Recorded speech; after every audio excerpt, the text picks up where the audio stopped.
এটা হলো ঝুলনবাড়ি প্রবেশের মূল গেট। সামনে দেখুন ফরাটাও চলছে। এই মন্দির হচ্ছে 100 বছর পূর্ণ হলো। কেমন? কৃষ্ণের একটি সুন্দর সাজানো মূর্তি রয়েছে। আমাদের ছোটবেলার সেই ঝুলন উৎসবের স্মৃতিটা এখানে এসে ফিরে এলো। কৃষ্ণের জন্ম, শ্রীকৃষ্ণের ঝুলন,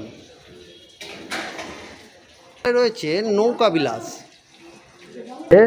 রাধার মানভঞ্জন, কৃষ্ণকালী এবং এখানে রয়েছে যুগল মিলন। শ্রীকৃষ্ণের জীবনের ঘটে যাওয়া বিভিন্ন ঘটনাগুলি এখানে দুপাশের দেওয়ালে তুলে ধরা হয়েছে। এখানে জন্মাষ্টমী উৎসবটাও খুব সুন্দর ধুমধাম করেই হয়। হ্যাঁ, রীতিমতোই চলে, কোনো অসুবিধা নেই। বিকেলবেলা সবে মেলাটা বসছে, সন্ধে লাগলে। নমস্কার বন্ধুরা, আমি কৌশিক। আজ আমি এসেছি চালতা বাগানে অবস্থিত ঝুলন বাড়িতে। আজকে ঝুলন পূর্ণিমা উৎসবটি শুরু হয়েছে। সেই উপলক্ষে এখানে একটি মেলা বসেছে। আপনাদেরকে মেলাটিও দেখাবো এবং ঝুলন উৎসবটিও দেখাবো।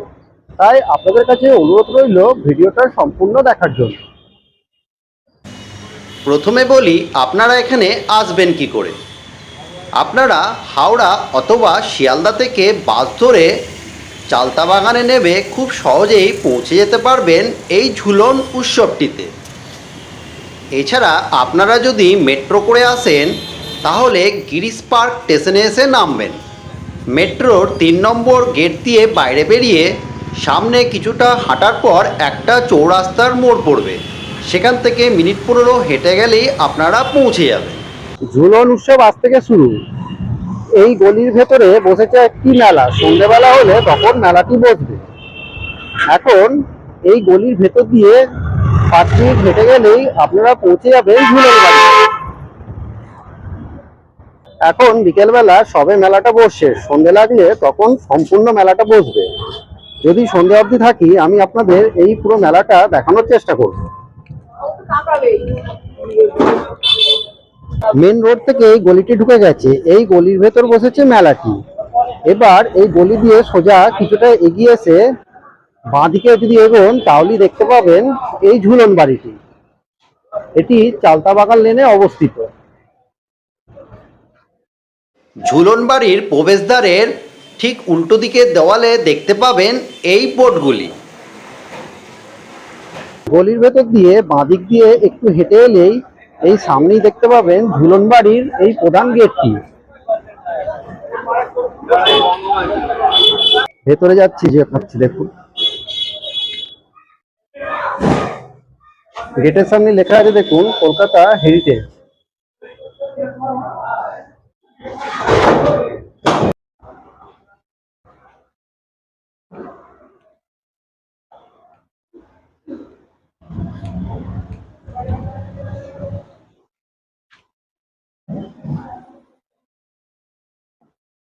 দেখুন কত সুন্দর লাগছে। ঝুলন বাড়ির ভেতর প্রবেশ করে প্রথমেই দেখতে পাবেন সামনে রয়েছে একটি সুন্দর ফোয়ারা।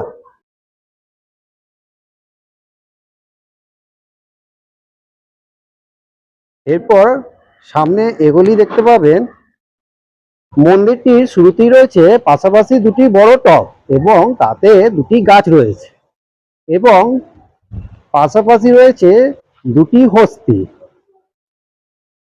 এপাশে একটি হস্তি রয়েছে আর এদিকে একটা হস্তি রয়েছে।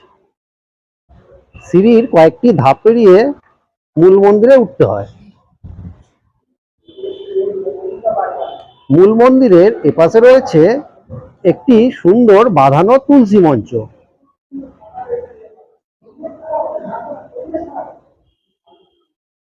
ঠিক সেরকম ভাবেই মন্দিরের অন্য পাশে রয়েছে আরেকটি বাঁধানো তুলসী মঞ্চ এবং রয়েছে একটি হনুমানজির মূর্তি। এখন আমরা মূল মন্দিরের গর্ভগৃহটি দর্শন করব। গর্ভগৃহে প্রবেশ করে প্রথমেই দেখতে পাচ্ছি এখানে শ্রীকৃষ্ণের একটি সুন্দর সাজানো মূর্তি রয়েছে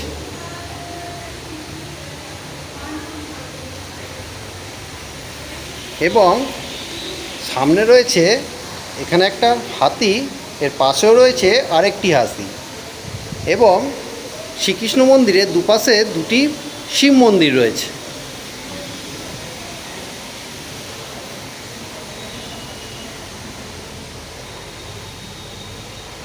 এপাশে রয়েছে একটি শিব মন্দির এবং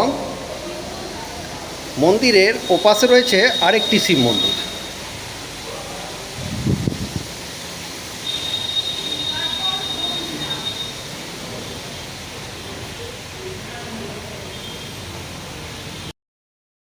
এখন এই মন্দিরের পুরোহিত মশাইয়ের থেকে জেনে নেব এই মন্দিরের কিছু ইতিহাস। ঠাকুরমশাই, এই ঝুলন উৎসবের ইতিহাস সম্পর্কে আপনি যদি কিছু বলেন। আচ্ছা, এই মন্দির হচ্ছে 100 বছর পূর্ণ হল, কেমন 2025-এর 26শে জানুয়ারি 1 বছর পূর্ণ হল। আচ্ছা এটা 100 বছরের মন্দির, আচ্ছা, কেমন অনেক পুরনো মন্দির। হ্যাঁ, অনেক পুরনো মন্দির এবং আমাদেরও বংশ পরম্পরা হচ্ছে বা এনাদের বংশ পরম্পরা সেভাবে পুজোটা চালিয়ে যাচ্ছে, কেমন আচ্ছা। সব কিছু, কোনো কিছু ত্রুটি নেই। হুম। আচ্ছা, 2 নম্বর কথা হচ্ছে এটা হচ্ছে ঝুলন হচ্ছে সবচেয়ে বড় উৎসব এই মন্দির। আচ্ছা শ্রাবণী শুক্লা একাদশী থেকে শ্রাবণী পূর্ণিমা শেষ হয়ে যায়। শ্রাবণী শুক্লা একাদশী এই ঝুলনটা বসে, শ্রাবণী শুক্লা পূর্ণিমায় শেষ হয়ে যায়, আচ্ছা 5 দিন। আচ্ছা হ্যাঁ, আর এই ঝুলন উপলক্ষে বিশেষ পুজো পাঠ এবং ঠাকুরের ওই চান করানা, কাপড় পরানা বা এই মন্দির সাজানো সব কিছু হয়। হ্যাঁ, আর ঠাকুরের মানে শ্রীকৃষ্ণের যত বাল্যলীলা আছে আচ্ছা। সেই লীলা সব কিছু ওখানে সাজানো আছে। হ্যাঁ, চারপাশে দেওয়ালে এগুলো বর্ণনা করা আছে। আর ঝুলন তারপরেও যেগুলো হয় জন্মাষ্টমী, রাস, দোল বা শিবরাত্রি। আর দুপাশে দুজন মহাদেব আছে, সাদা মহাদেব উনি হচ্ছে বিনোদেশ্বর মহাদেব। আচ্ছা। আর এখানে কালো লিঙ্গমূর্তি হচ্ছে বিশ্বনাথ মহাদেব। হ্যাঁ, আর ইনি হচ্ছে রাধাকৃষ্ণের নাম করে বিনোদ বিহারী। আচ্ছা, ঠিক আছে। এই হলো। এবং এমনিতে রোজের নিত্য সেবা হয় দুবেলায়। হ্যাঁ, সকাল 6টায় মন্দির খুলে 10টায় বন্ধ হয়, আর বিকেল 4টায় খুলে 7টায় বন্ধ হয়। আচ্ছা, এটা মানে রেগুলার রুটিন। দুবেলায় পুজো হয়, আর বিশেষ অকেশনে বিশেষ পুজো হয় চেষ্টা রাখি। আচ্ছা, একটা রাস, ঝুলন, জন্মাষ্টমী এসব। হ্যাঁ, ঠিক আছে ঠাকুরমশাই, আপনাকে অনেক ধন্যবাদ। আমাদের ছোটবেলার সেই ঝুলন উৎসবের স্মৃতিটা এখানে এসে ফিরে এলো। শ্রীকৃষ্ণের জীবনের ঘটে যাওয়া বিভিন্ন ঘটনাগুলি এখানে দুপাশের দেওয়ালে তুলে ধরা হয়েছে। আমি একে একে সমস্ত ঘটনাগুলোই এখন আপনাদের দেখাবো। প্রথমেই রয়েছে সপ্তম গর্ভের হত্যা। এর পাশে রয়েছে কারাগারে কৃষ্ণের জন্ম।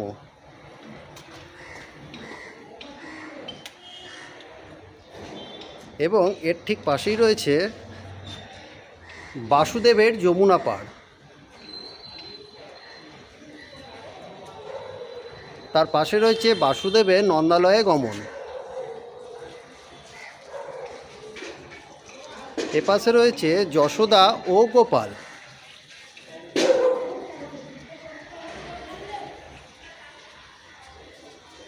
এবং তার ঠিক পাশেই রয়েছে এখানে পুতনা বধ।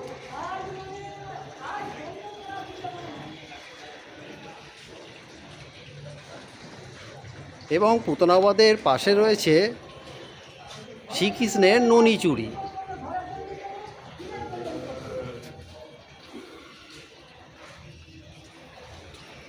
এবং তার ঠিক পাশেই রয়েছে কালিয়া দমন।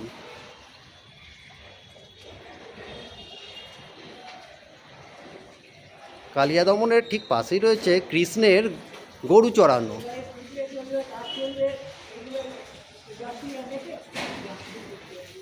এবং এখানে রয়েছে অগাসুর বধ।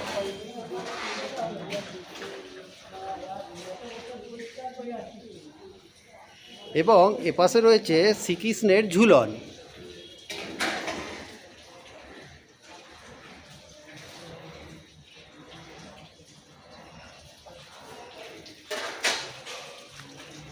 এখানে রয়েছে বকাসুর বধ।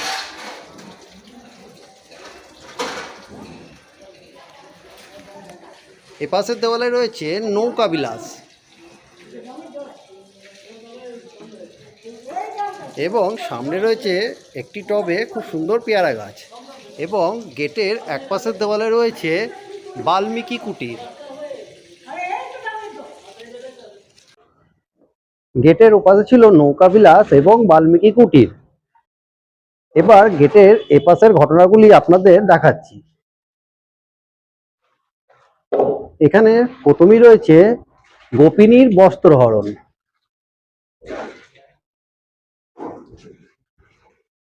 এবং তার ঠিক পাশেই রয়েছে শ্রীকৃষ্ণের হোলি খেলা।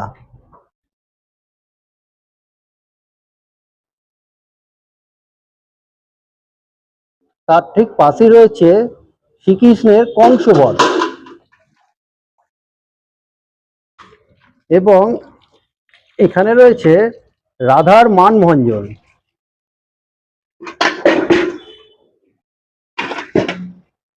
তার পাশে রয়েছে কৃষ্ণকালী।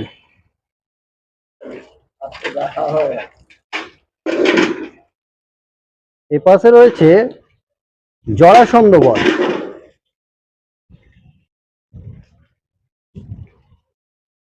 জরাসন্ধ বধের পাশে রয়েছে ঐরাবত।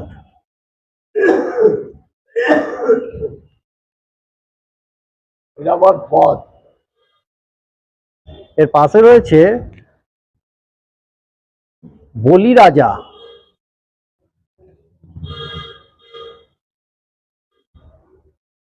তার পাশে রয়েছে পাশা খেলা।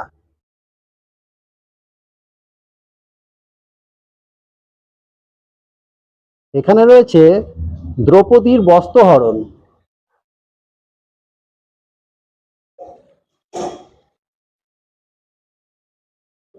তার পাশে রয়েছে পার্থসারথী।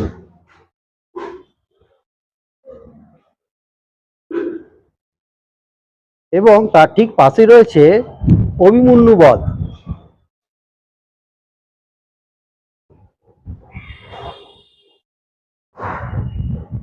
এবং এখানে রয়েছে যুগল মিলন।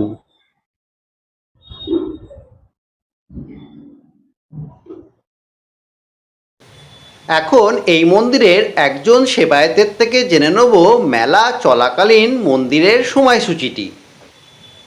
আচ্ছা, এই মন্দিরে ঝুলন উৎসবটা কতদিন অবধি চলবে এবং এই ঝুলন উৎসবের ব্যাপারে আপনি যদি কিছু বলেন। এই মন্দিরে ঝুলন উৎসব আমাদের 5 দিন চলে। আজ 4 তারিখ থেকে আরম্ভ হলো, শুক্রবার শেষ হয়ে যাবে। আচ্ছা, আর এটা মন্দিরটা কখন খোলে আর কখন বন্ধ হয়? হ্যাঁ, কখন খোলা হয়? মন্দিরটা এই মেলা চলাকালীন বিকেল 4টে থেকে মন্দির খুলে যায়। আচ্ছা, রাত্রি 11:30টায় বন্ধ হবে। আচ্ছা, ততক্ষণ মানুষ আসতে পারবে। হ্যাঁ, আর এই 5 দিন পর যখন বন্ধ হয়ে যাবে আবার সেই জন্মাষ্টমীর সময় খোলা হবে। হ্যাঁ, আচ্ছা, এখানে জন্মাষ্টমী উৎসবটাও খুব মানে ধুমধাম করেই হয়। হ্যাঁ, হ্যাঁ, রীতিমতোই চলে, কোনো অসুবিধা নেই। তো এত লোকজনের সমাগম হয় না। আচ্ছা, ঝুলন উৎসবে বেশি হয়। হ্যাঁ, আপনার নাম? শক্তিবতী চক্রবর্তী। আচ্ছা, অনেক ধন্যবাদ আপনাকে। এছাড়াও শ্রীকৃষ্ণের অনেক লীলা এই দেওয়ালে তুলে ধরা হয়েছে। এক এক করে সমস্ত ঘটনাগুলি আমি দেখাচ্ছি। এখানে রয়েছে তারকাবধ। তার পাশে রয়েছে, এটা হলো অনন্ত শয্যা। এর পাশে রয়েছে জন্মাষ্টমী। এখানে রয়েছেন বালক গোপাল। তার পাশে রয়েছে যশোদার বিশ্বরূপ দর্শন। এপাশে রয়েছে জমালজুন বধ ভঙ্গ।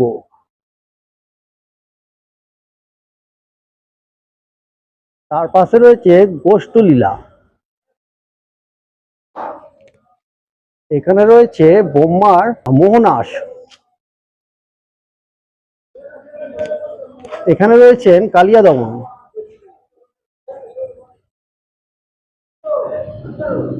এখানে রয়েছে দাবাঙ্গি পান। এখানে রয়েছেন সুদর্শন মোচন।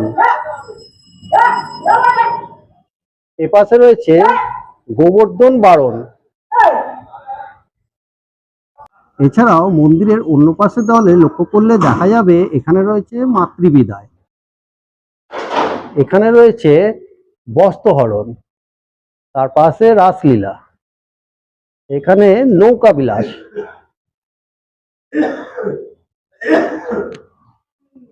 এখানে রয়েছে শ্রীকৃষ্ণের মানমন্দির। গেটটাতে চাবি দিয়ে দিতে হবে, ওইটা দিয়ে ঢুকে যায়। এখানে রয়েছে হিন্দোল যাত্রা।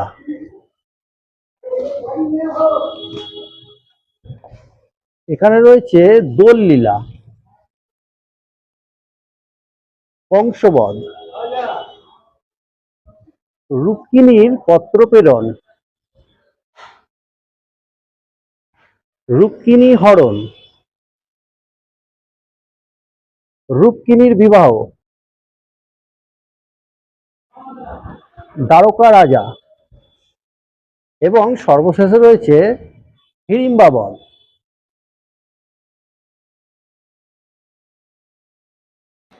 ঝুলন বাড়ির ঝুলন উৎসবটি আপনাদের সম্পূর্ণটাই দেখানোর চেষ্টা করলাম। আজকের ভিডিও আমি এখানেই শেষ করছি। আপনাদের সকলের কাছে অনুরোধ রইল, ভিডিওটা দেখে যদি আপনাদের ভালো লেগে থাকে, ভিডিওতে অবশ্যই একটা লাইক কমেন্ট করতে ভুলবেন না। আপনাদের সঙ্গে আমার আবার দেখা হবে পরের ভিডিওতে। ততক্ষণের জন্য সকলকে টাটা।